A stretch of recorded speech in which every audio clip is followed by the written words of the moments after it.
Ladies and gentlemen, welcome back to Crime and Entertainment. Now, I have here a very special guest, and I say that because me and this guy have been talking for really probably months now. He's turned me on to a few guests, and I kept telling him I got to get you on the show.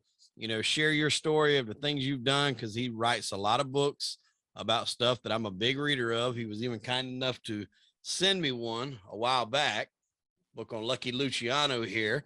I usually keep this right here in the back throughout all my interviews because it's a really great book, and that's not the only one he's wrote. So we want to welcome to the show Chris Cipollini. Chris, how you doing, my friend? Good. Thank you so much for having me on. I'm glad we could make it happen. Yeah, we've been trying to knock it down. We've had some weather, delays in the last couple of weeks. I'm here in Charleston, South Carolina, and we've had some tornadoes touch down over the last week, so we had to push it back. But I'm glad we're able to get to it and knock it out. I guess like most stories, man, before we get into what you write about and why you chose those topics, we'll kind of start with you and, your upbringing, where you grew up, that type of thing. And then eventually what led you in the path to become a writer. Path to writer. I think that was the only thing I knew I was any good at a very young age. I had no idea what I would do with it. I just knew in elementary school that I sucked at a lot of stuff, but I did. Like, I don't know what it was, but that I kind of knew I had a handle on. You just have no idea what are you going to do with that. Later in life, I always say that it wasn't this overnight thing. I decided I'm going to go into this. It was more like a slow burn. My dad was a narcotics cop. I had some friends from the other side of the tracks. You put that together, go through life. I realized, okay, well, I can write. What do I do with this? And I love to read biographies and, social, cultural, political kind of books. And it kind of came together. You stumble on some of these old mob stories, and I realized how much it was intertwined with society in general. I mean, dating back to the turn of the 20th century. So long story short, I realized I had a knack for finding the metaphorical needle in a haystack, like looking at research and being able to find, again, I'm not good at a lot of things, but I was somehow found out I was pretty good at finding those weird bits of history that maybe somebody else missed. So yeah, and there we go. And I became truly fascinated with the mob, or the darker corners of society and culture. So that's what did it. Now, you grew up, we talked a little bit earlier off camera, you grew up in Pittsburgh? Yes, Pittsburgh, Pennsylvania, born and raised. There's a lot of steel plants and stuff down there, in there, or used to be. Yeah, used to be the remnants of it's Pittsburgh is a blue collar city. That is not an exaggeration. Cool city, definitely. An East Coast, it, like anything up in the Northeast, there's that aura of it. But yeah, it's not Philly. Right. For sure. That's like two different worlds. Yeah, but totally different. Yeah. But yeah, Pittsburgh's cool. And it had its own mob thing. And I would hear about that from my dad. Like growing up, my dad didn't talk a lot about work, just to go back to what you said earlier or asked. But it was interesting because later in life, when I started going, oh yeah, I remember Dad talking about this mob stuff and how it was related to New York and all that kind of stuff. So yeah, I'm a welder, and I worked for about 15 years in a steel mill down here, and I know they have a lot of steel mills down there, and that's always been, I mean, I'm a blue collar worker at heart. I've only recently gotten into this over the last year, and I still weld like to this day. That's my day job. But yeah, different world altogether, because I've never actually been in Pittsburgh, but I have taken some trips to Philly, and it's definitely a different world. Even their football fans, like when Carolina Panthers have a game against Pittsburgh, like there's been numerous times where I've been to those games and we've been outnumbered as fans in our own damn stadium. Like they travel a lot. they're you know, and I love Philly. It's just they are sports crazy, and so is Pittsburgh. Yeah. I think the only reason in the NFL it isn't the rivalry is because they're from different divisions, the Steelers and the Eagles. AFC, But NFC. like hockey, vicious. The baseball, two different divisions, but hockey, the Flyers and the Penguins, that's a good game. Yeah, I know. I took a trip up to Philly years back when they had a Monday night game up there, and everybody was like, man, I wouldn't wear that Panther jersey if I were you. Not up there, because their fans are brutal and unforgiving. I mean, don't get me wrong, they broke my balls for sure, but at the end of the day, they were it was more just, you know, good fun, good humor. You know, I didn't get in any altercations, but at the same time, I know better than to go in a town like Philly and start mouthing off too. I mean, you gotta, you know, where you're at. Well, right. You don't go right. You don't go any. I wouldn't do that in Philly. Yeah, right. And they're not in. You know, Philly people aren't going to come to a Pittsburgh game and just. I mean, some might, but generally, no. Everything's cool. It's just it's a good heated rivalry. So. Okay, so when you realize that this was your knack, you know, writing. And I'm kind of like you. I've always been fascinated with that life. What was kind of like that turning pivotal moment that you seen something about organized crime that sent you in that direction, that's what you were going to start writing about?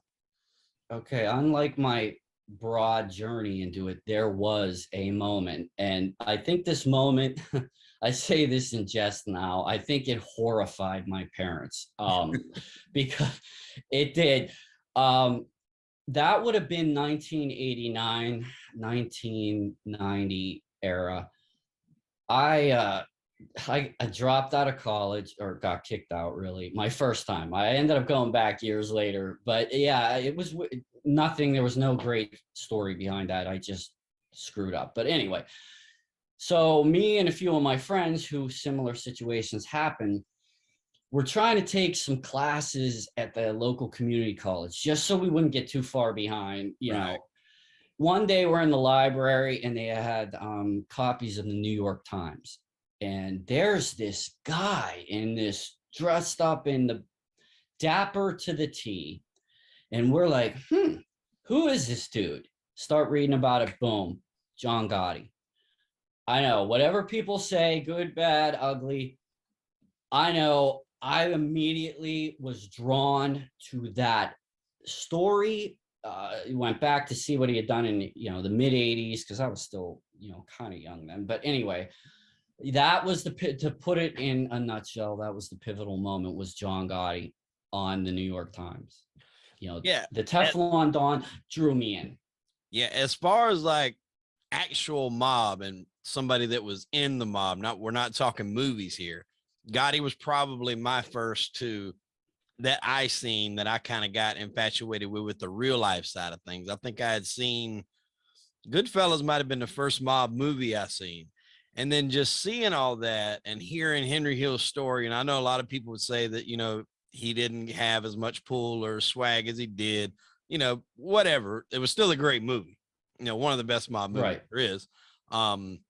Just the way they had everything at their disposal, and just having that kind of power and clout throughout that town. And that kind of drew me in. So then I went down the rabbit hole of all the other mob movies. And then I actually seen Goodfellas before I seen The Godfather.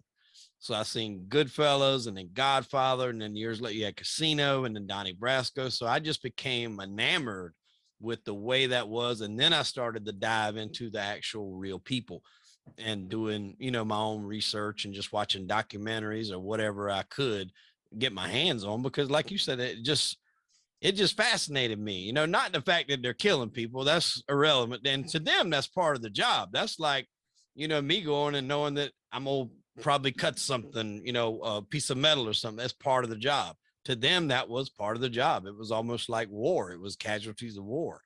And just the way they were able to pull off everything that they did, it was really, really, like you said, I guess, just interesting. It was the best way I could put it. Was he in jail at that time? When did Gotti go to jail? When did it, was it 91? They finally made it stick, and 92 was sentenced. Yeah, it was shortly thereafter. Yeah. But similar to what you're saying, what it did for me, and I don't want to speak for my friends, but a couple of them were like going along with it. We were all fascinated. It made me, here's the good side of it. It made me go out and consume so many books that I don't know that I would have read before. And I was a kid who read books. I mean, I was kind of an introvert as a kid, so I would read books and but that moment made me want to go out and actually research for my own entertainment or whatever. At the time I wanted to learn. I'm like, wait, how does this really work? Dad had talked about it, though he didn't deal a lot with the mafia. He dealt a little more with like motorcycle clubs and typical 80s. Everybody was dealing coke. So like it could be a doctor or a hairdresser, but he loved mob movies and he would watch The Godfather. I was like, how little sitting there, like, I don't understand, and then after the Gotti thing, it just made me start going to the library. So I mean, that was actually a positive thing. I'm at the library reading books about this. And not to go off on a tangent, but the book that really made the difference for me, I've told this story before, but a friend of mine and I went to a book fair. It was a charity book fair, used books, selling it for a charity cause. I found the first edition of The Last Testament of Lucky Luciano. And they literally charged you by the inch, and it was thick, so it cost me like 50 cents. But I read that whole thing and I was so enamored, to use your word. I was enamored by this. But what brought me to become an eventual historian is I learned that that book was possibly a lot bullshit. Right. And then I was like, okay, I love that book. Yes, but. And that is, so those are the two moments, the Gotti thing, for better or worse, then picking up that copy of The Last Testament of Lucky Luciano. Okay.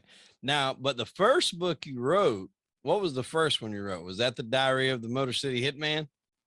Yes. The first book that I wrote was Diary of a Motor City Hitman, the Chester Wheeler Campbell story. That, and I had done freelance journalism for, God, it had to be like 8-10 years. And I happened to, with Facebook and social media coming, I networked with like Seth Ferranti, a couple book publishers. And and eventually I'm going to write my own book, but what the hell do I write it about? And I found Chester, or the story rather, because he had been dead. But yeah, that was my first book. I didn't take on Lucky myself until the second book. Okay. Now, Chester, at that time, was he already in prison when you started this, or? No, Chester already passed away. He was already dead. I found out in research. Yeah, he had, it's not giving anywhere. He died in 2001 while in federal prison. Okay. I don't want to say what the cause of death was. Right. Let somebody read that. It's a tragic end to a gangster story, but not exactly what you would think. It's almost anticlimactic to the point it's, that's just kind of sad. Yeah. Now, when you started doing that research, did you contact anybody to go about, getting into his background? I mean, we talked earlier off air about, Scott Bernstein, and there's other guys that are really synonymous with Detroit. Did you have anybody you reached out to help you kind of, get the ball rolling on that? Yeah, two major players, Scott Bernstein, when he came, it was a big help during and after. And my lawyer. It just was ironic that my attorney friend lived outside Detroit, and he kind of spearheaded on my behalf, digging into places that even a journalist not necessarily can get into. And wow. And I remember when I did the book proposal to the publisher, and to paraphrase, he was kind of like, if you can get a whole book on this guy, I'll give it to you. He actually knew who Chester was, but had mentioned not many people. There's not a lot. There was a lot, but understandably, most journalists or people outside Detroit have never even heard of this guy. So yeah, I had a lot of help. I was fortunate to get in contact with some attorneys who had been part of the trials, a judge even that was involved, some old head gangsters, you know, give me their insight. Yeah, it was pretty cool. Now, without giving too much away, because obviously if you're interested in this guy's story, we want you to go pick up this book and read it for yourself, but just give us a small insight, because I heard you talk and tell a story about how this guy had, I don't know if it was stuff 4 hits or whatever, but I'm assuming by this, and this is just going off, you know, what I put together, he didn't necessarily work for anybody. He was kind of a freelance hitman that would do whatever, or am I wrong on that? Because you're saying, I think one time he got pulled over and he had documents that most people should not have access to. And that's Right. kind of dangerous, because you don't, if somebody up high is giving him them documents, then you know they got access to a lot more stuff. And that's pretty dangerous when it gets into the hands of somebody like him. That's what frightened everybody at the time in the 1970s, is he had information which is far more dangerous than any weapon, which he had a lot of those as well. Yeah. But it was, when you have the goods on your enemies, you have the goods on your friends, you have the goods on everybody. That's some creepy stuff. It scared people. How did he get grand jury testimony that was sealed? Yeah. There was a lot of corruption in Detroit, as Bernstein, I'm sure, has mentioned, or will tell you when he's on. At that time in the 1970s, there were a lot of corruption issues being brought to light. Chester was kind of in the middle of it. What was he, though? I say this all the time. Chester was like the 007 of the Detroit underworld of the 1970s. It was feared, and rightfully so, but kind of a mystery, an elusive character, an enigma, if you will, that nobody could really put their finger on. Okay, did he kill all these people, or did he arrange it? Why are all these names in his notebooks? He was basically freelance, but we all kind of agree there was evidence to show he worked for the African-American drug factions, and he also worked for the Italian-American mob. And though he was freelance, he certainly had leaning of alliances to certain sides as opposed to others. Right. But technically he was a freelance hitman. I think he was better described as like a spy. I mean, really, it was unusual too, because you think of the time period that this black guy is working so closely with these other factions. It's amazing. He was that good at what he did. Yeah, and that wasn't commonplace, you know, back in those days, unfortunately, for that kind of relationship to be had. Right. I mean, I'm not saying it's never happened. You know, from what I understand, Frank Lucas had a decent relationship with the Italians in New York. I think if they seen that you were somebody, I mean, just what the mob does, if they see that you're beneficial in whatever it is you do, whether it be making money or clipping people or whatever the case, you know, they will build a relationship with you, but it's just not something you see a lot, or you saw a lot of, especially during that period of time, like you said. Right. And Detroit, I give credit for, of all the mob central cities that you think of, Detroit was truly a unique anomaly in and of itself in that way. Even the way it worked, Frank Usher, who was a big narcotics figure at that time and a friend of Chester's, was groomed and very well protected by the Italian mob. You know, you didn't hear as much that kind of relationship in other cities. Yes, it happened. I mean, green is the only color that ultimately matters. Absolutely. But Detroit, they had a really unique kind of thing going on. Just, as a historian, I'm saying, wow, that place was different. Yeah, since I talked with Gunner, and me and him have become pretty close, sharing stories back and forth, and he's from Detroit. He's told me a lot, and that was probably one of the cities that I knew had, a underworld there as far as the mafia, but I didn't know a whole lot about it. And when I started, I've started reading his book and then listening to some stuff that was more centered around Detroit. We had Johnny Curry on the show. He was involved to more of the drug side of things, but just that whole city had a lot of corruption going on. And the more I'm diving into it, like they had their own thing going on down there, and there was a lot of stuff that went on. So I'm having fun kind of going down that side of the rabbit hole, because obviously I'm familiar with the New York stuff and the Philly stuff, but that's another town that I think really don't maybe get the credit for the powerhouses that they had down there. And part of the reason I wrote the book, when I realized writing the book, researching, there was so much going on even at that time that indirectly related to what Chester's role was. So I had to throw some of that in there because it was so vast, such a dynamic, complex thing. You even had the Hoffa disappearance happen just months after Chester got arrested, and that blew up. Like, whoa, what is going on here? Conspiracy trials, entire police precincts were under fire for dealing drugs out the back door that they,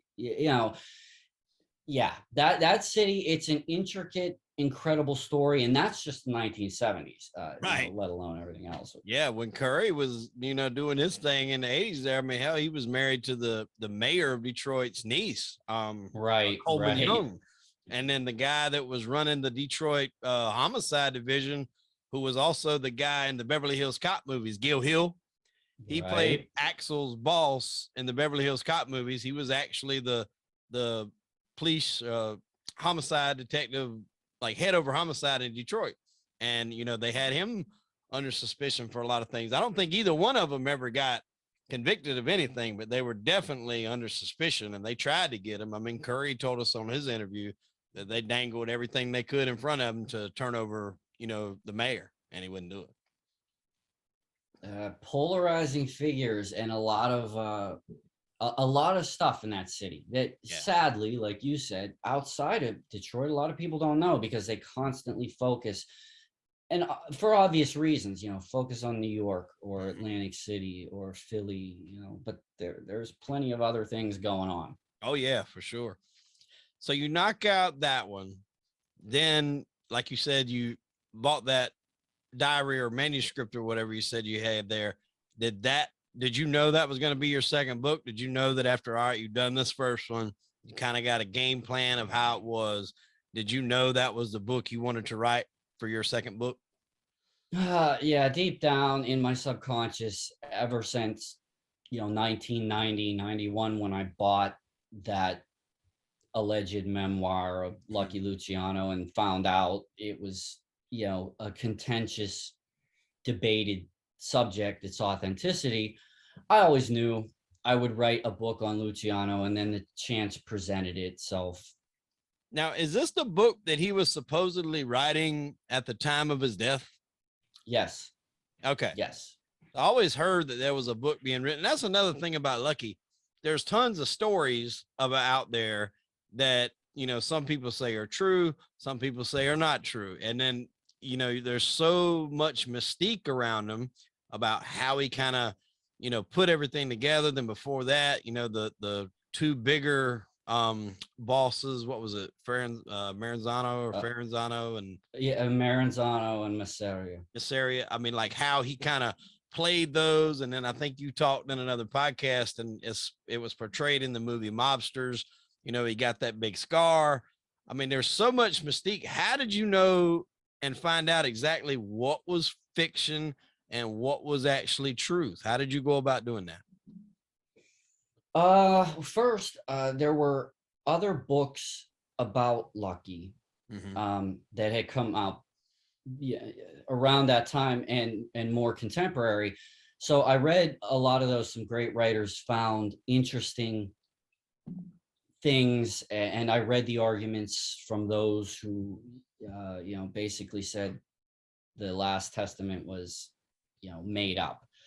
And I agree with that, by the way, too, because a lot of facts that existed before that book were written in police files and newspaper articles completely went against what was written in that book. But I reached out to other experts, true authorities on organized crime, and found things in places like the Informer Journal, Tom Hunt, really a wealth of knowledge, a few of my other colleagues, I could name them all. But then I went and looked into archives where I could find things. But interestingly, a lot of what I found that struck me as great little anecdotes were in newspaper interviews with Lucky Luciano in the 1950s. Like it just seemed to me odd. Like few people have ever seen that he actually sat down and like explained some of this. Now, granted, take things, with a grain of salt, right? But it made me discover a lot of what I did with that book is I tried to dispel some of the myths, throw in some neat little truth is stranger than fiction kind of anecdotal things. But like you said, with the scar and the story that had been run into the ground, no, he got the scar. He was beat up and left for dead, but really it probably was cops who were looking for somebody else that they knew he was friends with. Mm-hmm. It wasn't a rival. Let's put it that way. It was the police. And I've talked about this too, the nickname. Oh, he got named Lucky because he survived that ride. No, he had a big tattoo on his forearm that he got when he was about 14 years old that said Lucky. So that's cool too. I didn't know that he had tattoos. Yeah, he hid them. That was a big thing. I've talked about this before. He was so conscious of cameras. Mm-hmm. The only people that knew he had tattoos were his very intimate friends and the police, who wrote it in files that even the press didn't necessarily see back in the 1930s. Right. Yeah, until he kind of lightened up and wear short sleeve shirts. But generally, his forearms had tattoos, which was odd. Yeah. I don't know very many gangsters, especially back in those days, that had tattoos. And his were dated 1912. So at least one of them, he got that early. So, we can, I don't know, conjecture, why did he hide them all the time? Was it because of social, frowning upon, or he just didn't like them anymore? Who knows? But yeah, he had them. Yeah, I mean, it made it interesting to the myths about him. Mm-hmm. In dispelling. That's why I thought it was important. Yeah, and I don't know if this is accurate or not, but I've always heard that thing where they don't typically like wise guys to have mustaches, because if it ever gets to a point to where you need to go on the run, then you can grow that mustache or full beard and not be quite as noticeable. And I don't know if that's 100% accurate or not. I never seen Lucky with anything like that, but that's one of those things. I don't know if tattoos was kind of on that list because they don't want anything directly identifying you. That could have been, something. It seems like that would have been a point of contention. But who, like I said, he hit him very well. I never knew he had him. Never at all. Right. Yeah. If you really look at some of the photos where he's even caught in short sleeves, my favorite is in 1936 when they nailed him before they brought him back to New York. They got him in Arkansas. The photo the press got of him in his like polo style shirt, he's sitting there with almost a smirk, and he just carefully one of these numbers. Yeah. And because I knew exactly where the tattoos were, like he always knew, just I got to keep that covered. And he was a very smart guy. And for any of our listeners that don't know anything about the mob or La Cosa Nostra, he is kind of credited of putting together the structure and organization in the organized crime if you will. Now, I think to that point, everything is kind of accurate, right? That where he kind of got everybody together. And this is after he took out the two bosses, or was he that much of a play in taking out those two bosses? I guess let's start with that before we get into him kind of organizing things. Was the kind of the basis of the movie Mobsters somewhat true? Because there was their two main bosses there in the town with Faranzano and what's the other one? Masseria? Masseria. Okay. Yeah. Did he? I Yeah. mean, that was him that kind of decided, just because it was to a point where he was going to have to either join one or clip them both and become his own man, so to speak. That's exactly the issue that Lucky had, is he's working for one boss. Mm-hmm. The other boss is winning, and they're not real happy with the direction. But what it even made this possible, and yeah, that movie was right about that. I mean, every biopic has some truth to it. Hints of truth. Yeah. And it was, there were two warring bosses, but these younger guys, the key thing, Lucky didn't do this on his own. It was almost a necessary evil and survival that he and his buddies, you don't do anything on your own. Not a writer, not a mob boss. You need other people. So what was amazing about this story is they got everybody on board. We got to take this boss out. Wait a few months and see how things are going. Once we pledged our loyalty, to this other guy, when they saw it was going to go the direction they feared, even more people were on board. So it's easier to pull off a coup d'etat when you have an entire ensemble cast behind you. So you figure you had the Jews, the Italians, you had everybody from Capone in Chicago to the Purple Gang in Detroit. Everybody was on board. And I say this all the time, way before social media. It's amazing to me that these guys were able to coordinate. Yeah. The two biggest mob hits of 1931 and basically restructured the mob. Now, was that one, did it go down in a restaurant like it was portrayed in that film? Yes. Masseria did get hit in a restaurant where he felt safe. He was paranoid, and rightfully so, but they got him to a restaurant predestined, get the restaurant owner to take a walk. And it was his own men whom he felt comfortable with. They took him out there. Now, as for Maranzano, that was going to be harder because now he proclaims himself king, and he is worried these new guys, if they were able to do that, I better watch my back.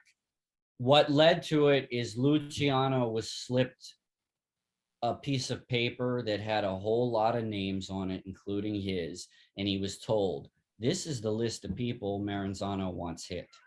So that's what they were like, everybody was on it. Dutch Schultz, Frank Costello, Luciano, Vito Genovese, Capone. They were all going to supposedly on the list.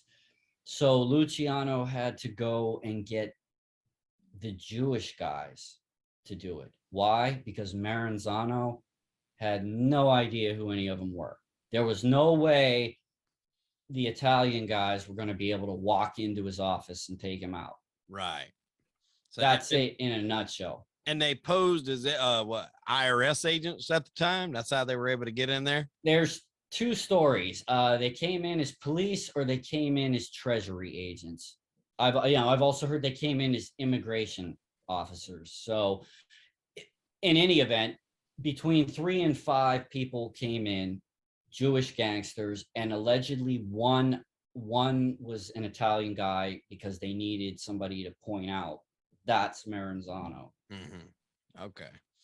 So they do that, and then after that, is that kind of when I guess the quote commission was kind of formed, the structure of the mob, if you will, from there on out? Because I mean, I know in the movie he kind of invites all the heads of the people to the table, but I mean, I think something similar, at least, close to that, kind of took place, and he gave that mob that structure going forward. Is that correct? Yes. Well, essentially, they set up what would become known as the five families, the original, formation of the five families in New York. Then it was Buffalo, Kansas City, Cleveland. Al Capone had Chicago. That changed a little bit over the years, but basically the idea was there's not going to be a king of kings, boss of all bosses. Right. It's going to be basically a board of directors. Now, also in that same time period, they had what we generally call the commission. Broader speaking, was also the Jewish gangsters. You had the five families, the mafia, which was part of this bigger board, this syndicate, which included like Meyer, Lansky, and Louis Lepke, Buchalter, yeah. guys like that. Benny Siegel, they were all on this larger, if you're looking at it as like a company, the umbrella company, and then the five families. But Luciano spearheaded it. He's credited like the figurehead. But it really was all of those people that made it happen. Yeah, it was a collective effort, so to speak. He was just kind of the one that maybe, I guess, started the message, if you will. Look, I think we can get a lot further if everybody kind of has their own piece of the pie, like you said, as opposed to one guy being the boss of bosses. Because it seems like, and I mean, even since then, when everybody had their own families, as we've talked about, between you and I, when somebody's at that top spot, you've always got somebody wanting to come forward and knock you down. So you still have that threat of getting knocked off that top spot. But especially if someone was running everything, you got to think that is the desirable goal. Just like whatever job you may have, if it's a warehouse worker job or whatever, your job is to hopefully, or it should be eventually, to get to the top. And it's no different in that. So that people are going to be gunning for that position. And I think they were cognizant of that as well. Yeah. We weren't there, but based on what we know, it seems like they thought it out, at least enough on the basic things. We don't want one person in charge being this, omnipotent ruler, but we also don't want ourselves to be targets all the time either. So let's make it more like, dare I say, democracy and some, right. Loosely. Now, there's an interesting story that I wanted to get your take on here for people that don't know. Like Lucky, he was eventually hit. Well, they got him for prostitution, right? Because they couldn't really get him on too much else. They hit him with the prostitution charge. But while he was in jail, there's reports of him basically helping with information during a war or something like that. Is those information accurate?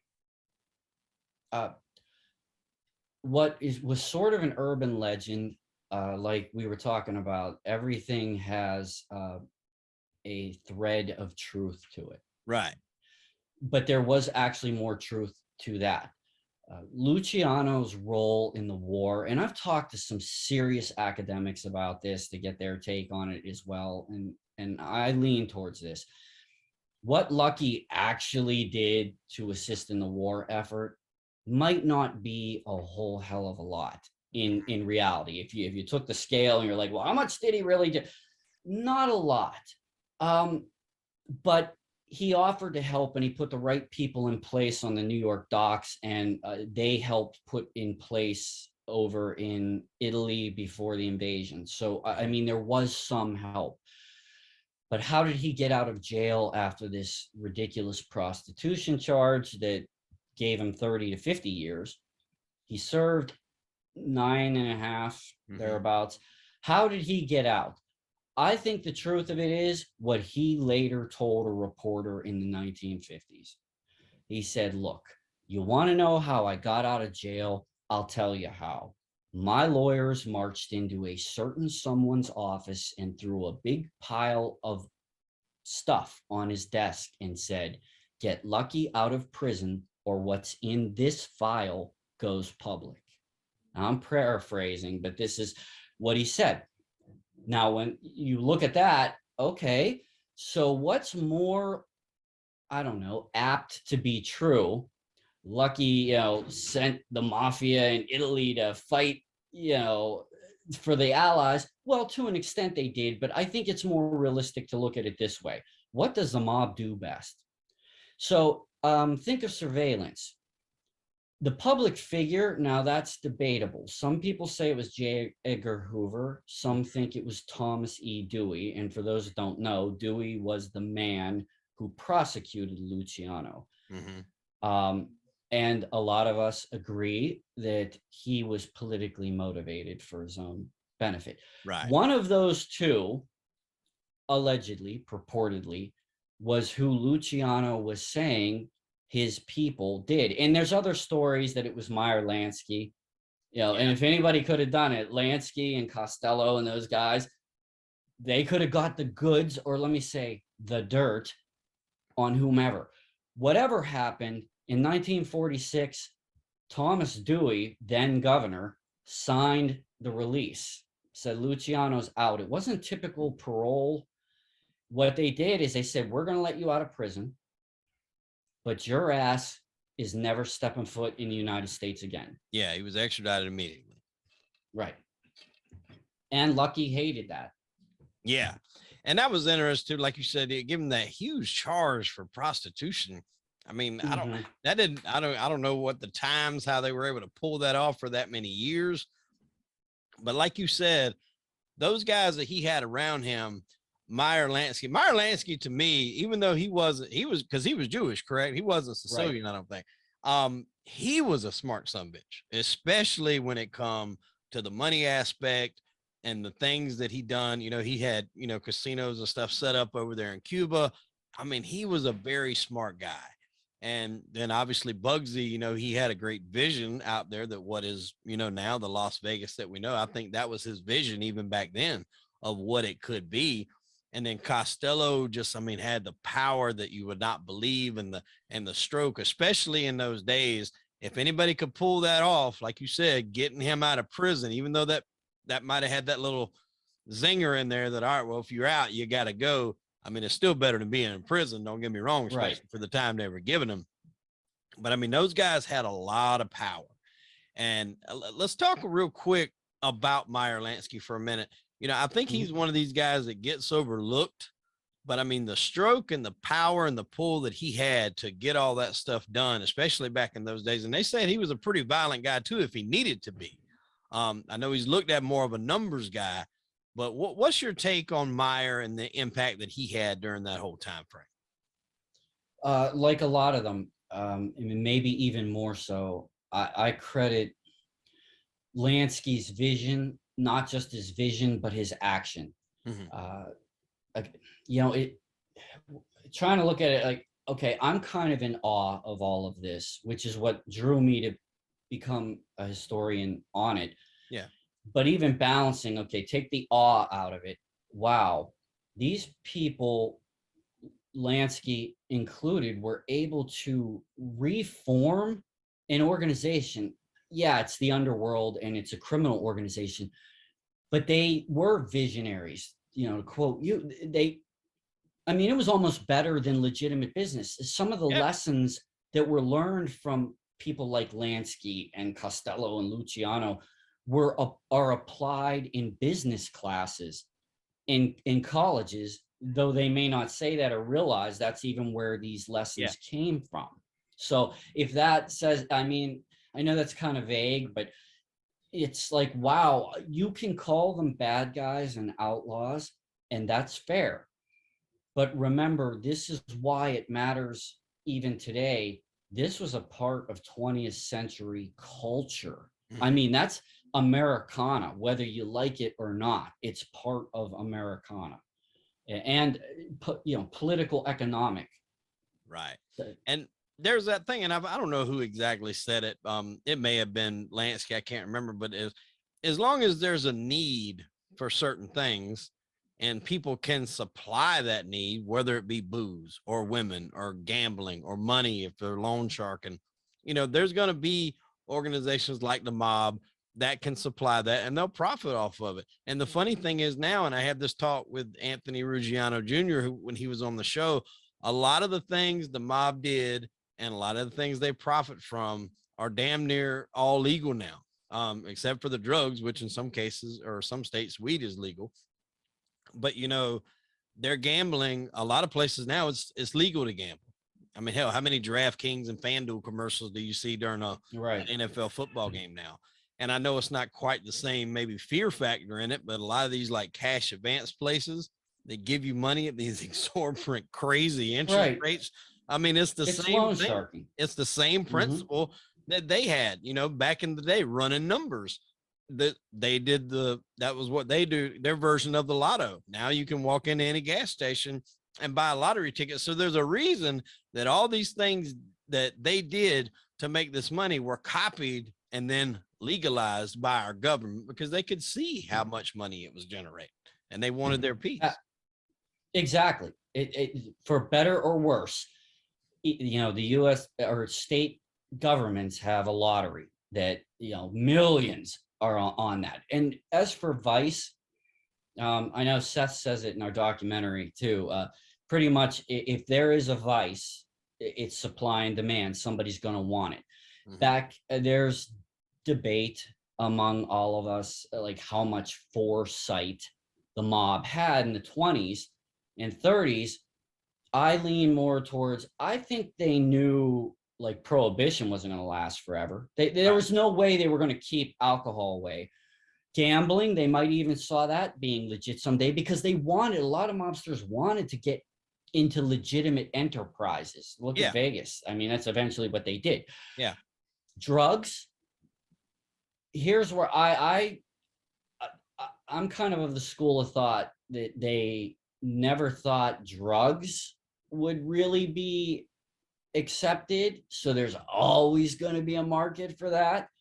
I don't know. We're at a different place today, but it also took almost a century to even get there. I mean, no matter where somebody stands on the whole drug thing, I've changed the way I've thought over the years, and I look at it now like, well, it didn't create the gangster, but it sure as hell made a lot of them, and starting in the 1920s. So, you want to take shit away from people. Nobody wants them harmed, and but gambling, prostitution, all these things, they're legal in some places, and to some extent, narcotics are legal. So, funny how the mob fits into this, though. They were like It is. And because those were those core group of guys, and I think out of the only one of them that really got, murdered or taken out was Bugsy, is because, from at least what I understand, they thought he might have been skimming some of the money that was sent out there to get the Flamingo up and running. But other than that, like what, Meyer died natural causes, Lucky died natural causes, Costello, I think, died natural causes. Now, no, Costello he got shot at. I think Vincent Chin shot him, and it went through his damn fedora hat of how close it was to actually getting him in the head. And I don't know if this is accurate or not, but they said that that's when the Chin went on the run and he gained a lot of weight. And when he came back into town, he was so, heavy set, he had the double chin. So that's where he got that nickname. Now, if that's true, I don't know. But I know that Costello at that point, that's when he kind of seen that maybe he was going to be taken out. And then he kind of bowed out and, let the newer guys come on in and take the reins. But that to my knowledge, Bugsy is really the only one that kind of had to get taken out. Those guys died, like we said, of natural causes. And there's something to be said about being in that game with those casualties of war, those responsibilities, and that many people coming after you, that you can eventually go, by whatever way the Lord chooses to take you out. Exactly. And it is sort of the rare occasion, like Costello, basically retired out, if you want to call it that, after the attempted hit. Natural causes, cancer. Meyer, Lansky, Lucky had a heart attack. Bugsy, You know, Ben Siegel, that was, you know, that's kind of a mob tragedy there. We don't know, you know, was Virginia Hill running off with money? Was Siegel involved in skimming it, or was he just bad with money? I mean, like some people, you know, was he just not really good? Yeah. Or were there other factors? There's so many theories that it's like the JFK assassination. There's Right. people coming out today saying, well, it was an angry lover, you know, that did it. And who, but you know, again, truth is stranger in fiction. Even as a historian, I can't put my finger on and say positively, here's why Bugsy Siegel got killed. Right. I can't answer that. Oh, by the way, the Chin, here's just a factoid. The Chin was a prize fighter for a little while. Yeah. That's how he got, yeah. And yeah, when he ran off, it was, I forget if he gained weight when he came, or he hurried up it when he and come lost back. weight.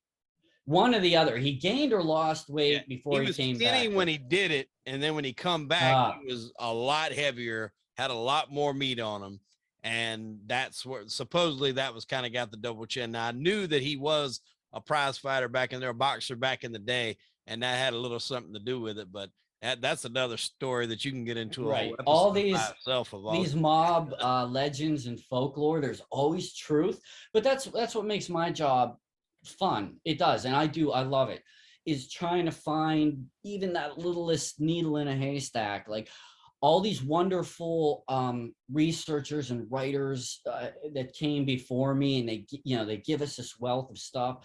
I hope I find something to, I don't know, string it together, I guess is the goal. And then maybe when I'm dead or down the road, some other person's going to take what I did and be like, here, and add to it. Story. Yeah. And we talked about earlier, like there's a need for things, certain things. And one of those needs, especially in this business, is murder. You know, that's just this comes with the territory. And that's where your third book was. That your third book, Murder Inc? Yes. Now, Murder Inc, Lucky, all that kind of rides hand in hand. That was around the same time period. What led you to going around and doing that as your third book with Murder Inc? Because some of those guys involved in that, especially Albert Anastasia, have some really, you know, crazy stories behind them. What kind of led you to that as your third book? I think that one was probably the most organic to come to fruition, because, you know, while researching Lucky Luciano for a couple of years, you find, you know, there's so much about these guys from Brooklyn that were in this Murder Inc. So naturally, as I found weird little, again, to say anecdotal stories about those people, I thought, okay, well, I think the next book might be on Murder Inc. Like just focus on it, but not such a narrative in this, I don't know, standard traditional way of doing it. I thought here with this book, there's just so many crazy ass stories about each of these people. Yeah. Even their wives and girlfriends. Like, this is the craziest stuff I've ever seen in my life. Like, Hollywood couldn't make this stuff up. Yeah. So that's what I did. It was almost like a series of, I always say, you won't can believe this. Like, and that's what I should have called it. But what they really were, for anyone that doesn't know, Murder Inc. was a name that the very clever and colorful press applied to headlines when it was discovered a homicide crew of the mob had been operating for about 10 years. When it broke, then it was Murder Inc. Great name, but it was really a group of Italian and Jewish hitmen that, for more or less, were on call for the larger syndicate mob out of New York. Right. And they could be used for other cities if they needed them in Chicago or Detroit. Right. And it's a lot easier for people that don't, I guess, maybe get the breakdown of that.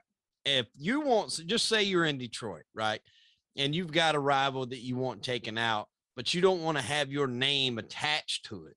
It's easier for people from out of town to do it. That way, well, number one, you can have an alibi. You can be like, well, I didn't do it. I was at I was at the, the baseball game that day. I couldn't have pulled the trigger. So it gives you a little bit of comfort in that, knowing that, they can't pin that directly on even though they might have paid to have it done, because it's a lot easier for an out of towner, especially if they have all the info, to come in, do a job, and then get out. And I think that's probably what, was the appeal to a lot of people in that business, is they can get them in there, get it done. They don't have to have any of their own people involved in it. I mean, people might know that, they might have been the backer of that, but you can't for sure say it was them. Is that kind of, along the lines of what you've seen in that and what they were able to pull off? Exactly. That what they had, think of it like this. You have the uptown mob, for lack of a better term. At this point, early 1930s, somebody brought it to the attention of the board. Hey, we got these guys in Brooklyn, couple little gangs, kind of rivals, but not really. They work together. And they're, these are my words now, they're evil and they'll do our bidding. And what it is in business terms, in an organized crime, it's a self-policing entity. You can't call the police if you get ripped off or somebody owes you money or you have a snitch in the mix. It's self-policing. Where does the violent part come from? The mob wasn't created to be violent. The mob realizes as a self-policing entity, you need to enforce the rules. These guys were brought in either by Albert Anastasia or Lepke Buchalter, or both, because you had the Jewish and Italian. They were ready-made killers with rap sheets. You could keep yourself warm in the winter with how combined of the main core of this group. So ultimately what the idea is, from a business standpoint, insulate the bosses, have a hierarchy of how you pass down a sanctioned enforcement job, which oftentimes meant killing someone. How do you kill them? Is it clean? Is it dirty? All of those edicts would come through to these guys in Brooklyn. And they would use, as you made the example, Detroit, somebody needed hit, you want to insulate. Also, hey, Detroit guys, we can't whack this guy because he knows us. As soon as he sees us, he's going to know. Yeah. Okay, call New York. Call to the candy shop in Brooklyn, or, well, go through Anastasia or Lepke. And then they would be like, hey, send 2 guys out. Here's the guy you want. Go to Detroit. Go to Miami. That would happen. But ultimately, their job was to enforce the mob's rules. And yes, it included some extreme violence at times. And it also ostensibly insulates the higher ups. Right. Yeah, that was it to a T.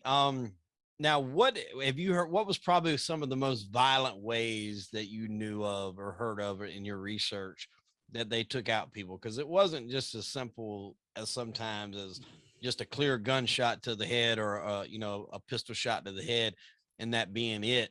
These guys actually, I think, enjoyed some of what they were doing for whatever the reason may be. They took their work, a liking to their work, a little bit too much. It wasn't just a single gunshot and then you're out the door. They kind of took it another step further in some cases. What's some of the worst ones that you know about? Right. Obviously, sometimes you just shoot somebody, and you have to remember there was a core group of these guys. I say, in my research and over the years, I really think they walked a fine line between sociopath and psychopath. I mean, really. And I always say this, I am not a psychologist, but I can tell you from this research, these guys enjoyed their work a little too much. Not the extended network so much. Like, you might know these guys and they say, hey, Chip, I'm going to need you to take out that guy, okay, all right, I got to do this. That's the extended network. The ones at the core, some of their favorites was to hog tie you and ice pick you to death. That was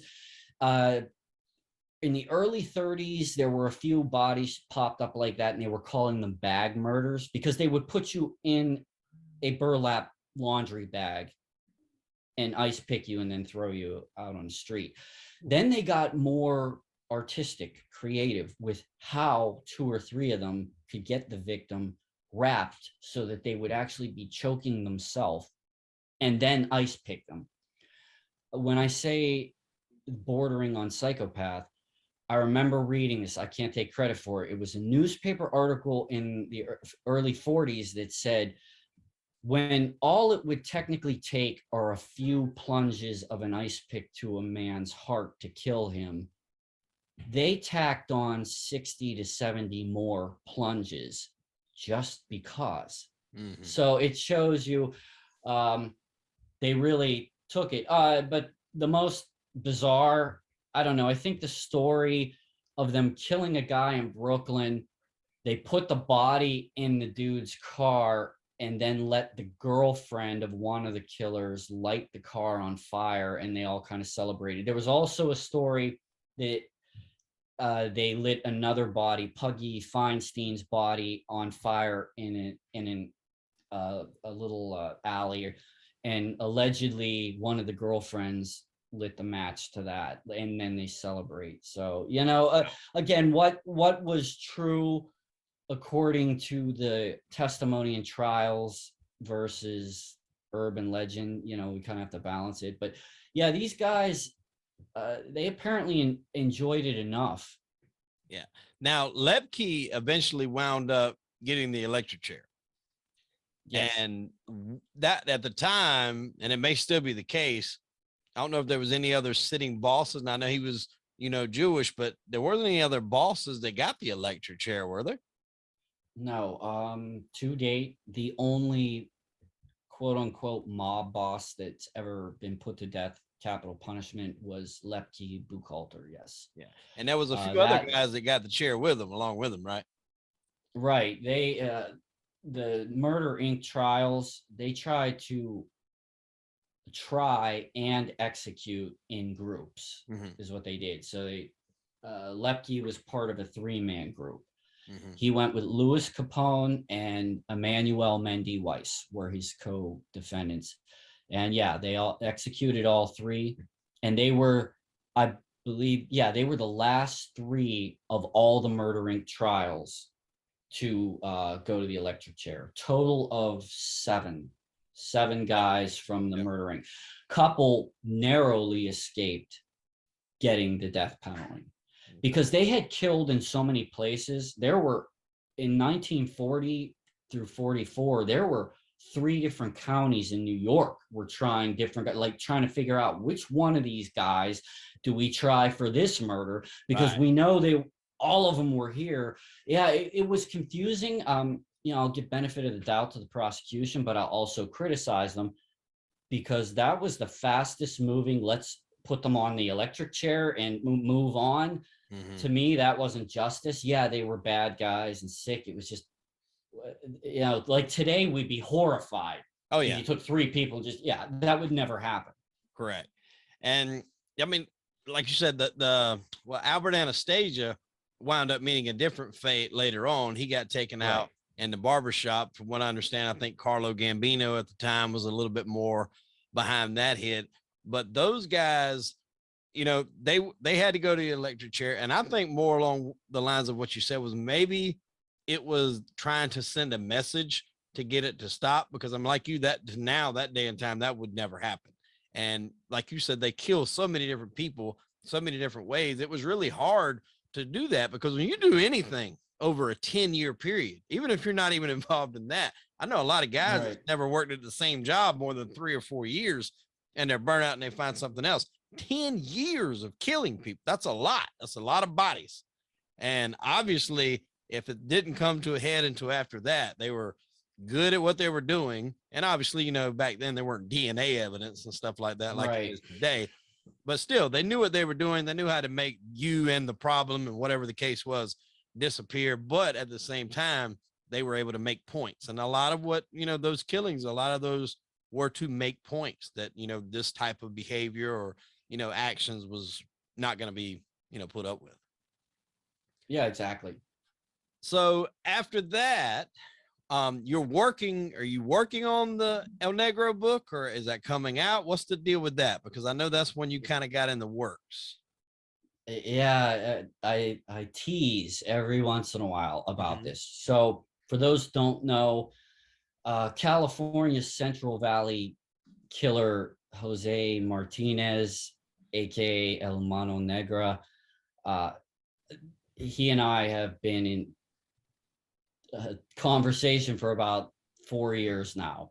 Anyway, so I've been working on a book, and I can't say anything yet because there isn't anything in stone. But let's just say after 4 years, hopefully soon, I will be able to announce that yeah, his memoirs will be out. And nobody knows, like, Google El Mano Negra. There's some crazy news stories and stuff about him out there. But anyway, yeah, I just talked to him.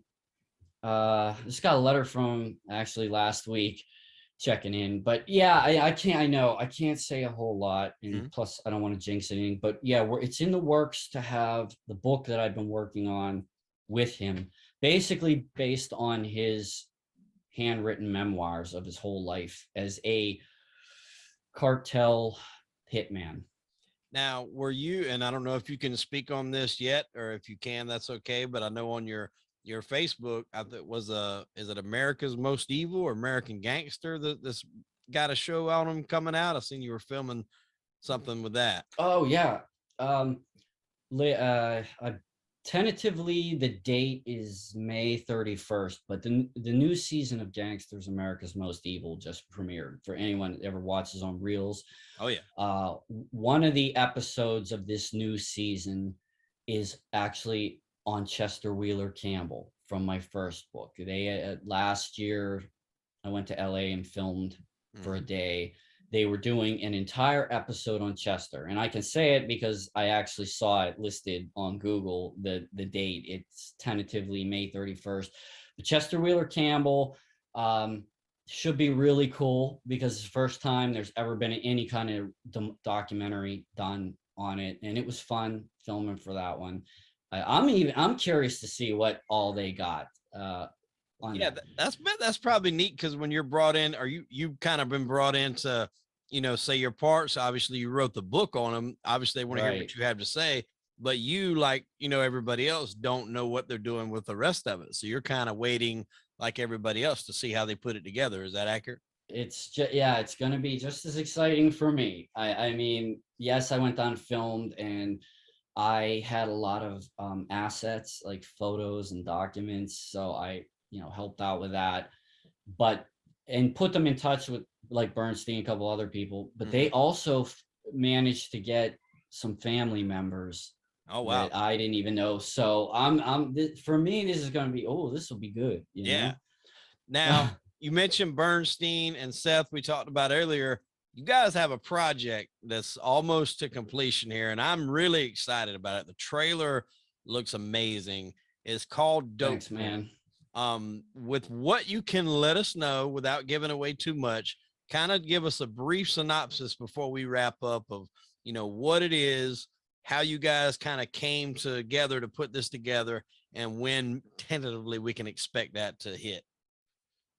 Well, I'll go work backwards. Tentatively, I'm not sure. We're in the final stages of the technical part, the editing, all the stuff behind the scenes.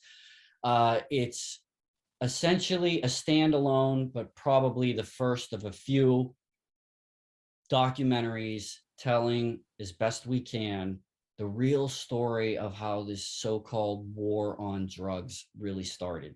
It didn't start in the 1970s. It started 1920s.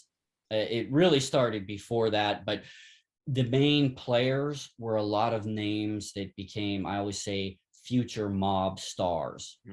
People that were directly involved in the origins of what I call America's first drug cartel. And that word wasn't even used back then in that way. And a loose cartel is probably best. But the documentary that Seth, myself, Scott Bernstein, we brought in a lot of great people with insight, former DEA, professors, former gangsters, you name it. We've got great people to give some different insight too. There's some opposing opinions on this thing called the war on drugs, but it's really about the 1920s and 30s, because a lot of the guys you've heard about were actually part of the birth of what would become a problem we still have today. I'm really excited about it. It was an idea we had, I don't know, 10 years ago to do. I was actually going to write a book, and it was Seth's idea. He's like, why don't we like do a documentary? Oh, okay. So yeah, and I mean, Seth can knock out some documentaries now. He's got some great ones. I loved White Boy, that was on Netflix. I've done a lot of watching on that when I had Curry on the show, and I would almost prefer to watch that as I would the movie, to be quite honest with you. I felt it was more it was better than the movie. Yeah, it is. It's a lot better than the movie. So he's doing big things over there, and I can't wait to see that one, man. It's I've been excited about it ever since I think it was you that dropped that first trailer, and I shared it on my own personal Facebook page. That one's going to be exciting, man. I can't wait for that one. Yeah, I'm really happy. I wish I had more specifics on a date, but you know, this is the Hollywood thing. We gotta, you know, there's all these things we have to do. But I am excited, and if it works out, you know, the ultimate plan, and this isn't giving anything away, it's just we hope to do it in eras. This is pretty much covers 1920 through, you know, 1940, give or take. And then we'd like to do like the 40s, 50s, 60s, that kind of thing.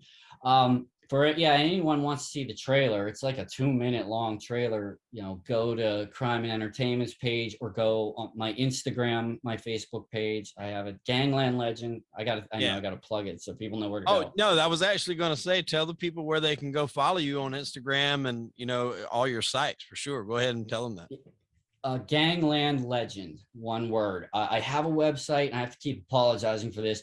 I took my website down because I need to totally redo it. So I said, you know, I took it down. That was ganglandlegends.com. But for now, Instagram, Twitter, Facebook, Gangland Legend, or my real name, just, you know, Google me. But Gangland Legend is where I try to post everything, tag it like that. Check out the trailer. I think it's cool. Oh yeah. It's on my personal page. It's on the Crime and Entertainment page for sure.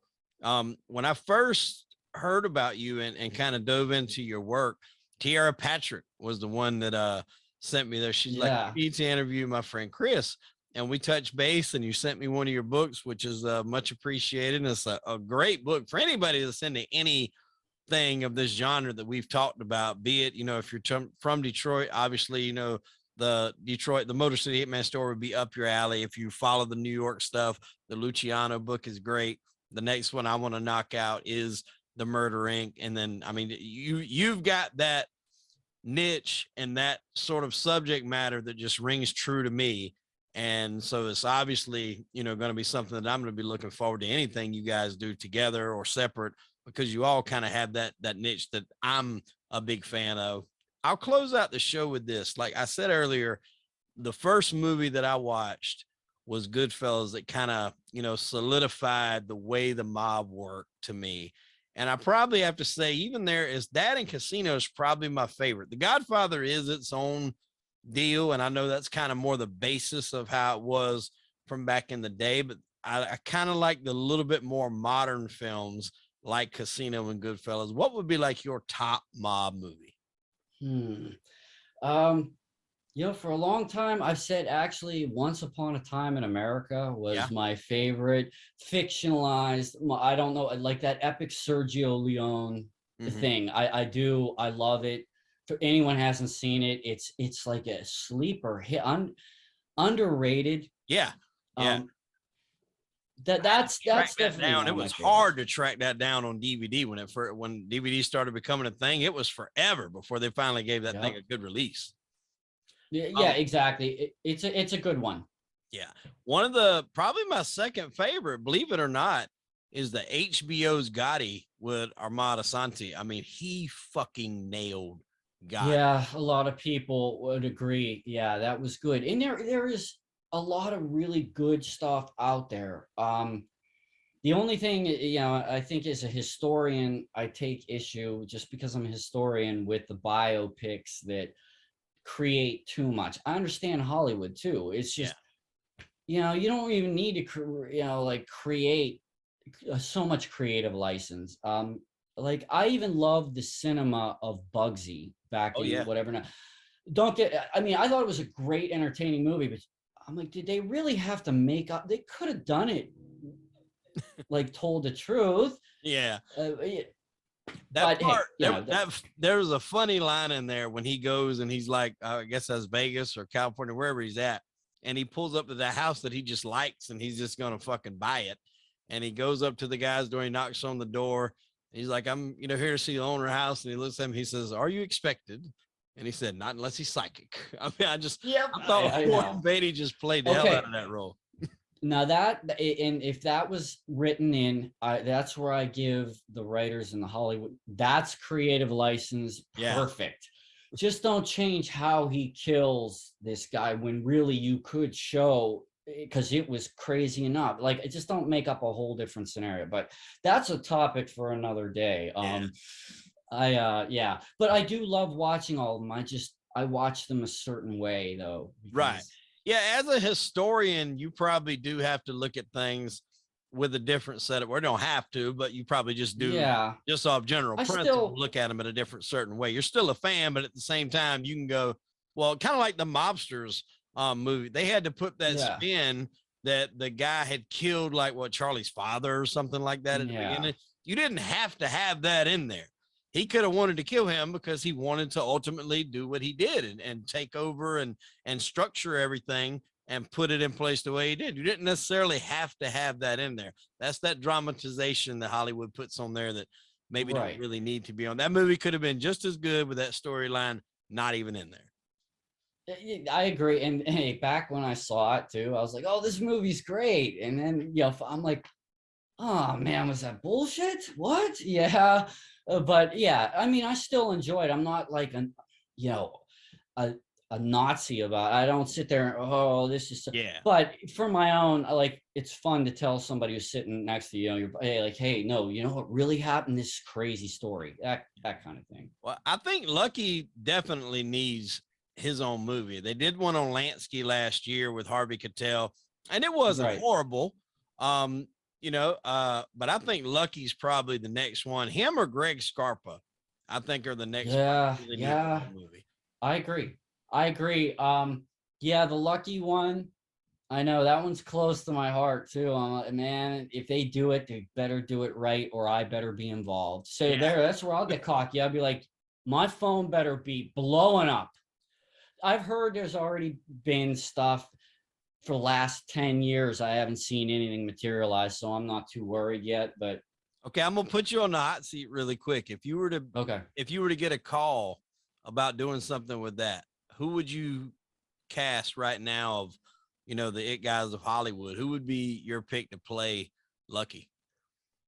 For Luciano, I would go with a relative unknown in Hollywood. Now, for some of the other guys like Costello or Lansky, I might pick in, just how I guess Hollywood works, pick some named people, but I would do what I learned, some other directors, not that I'm directing, but taking that advice, pick someone that isn't as known so it doesn't detract. Like, hey, I'm watching so-and-so this whole movie, and I'm not just going to say a name like Tom Cruise, and I'm not bashing, it's just, but you're thinking I'm watching Tom Cruise.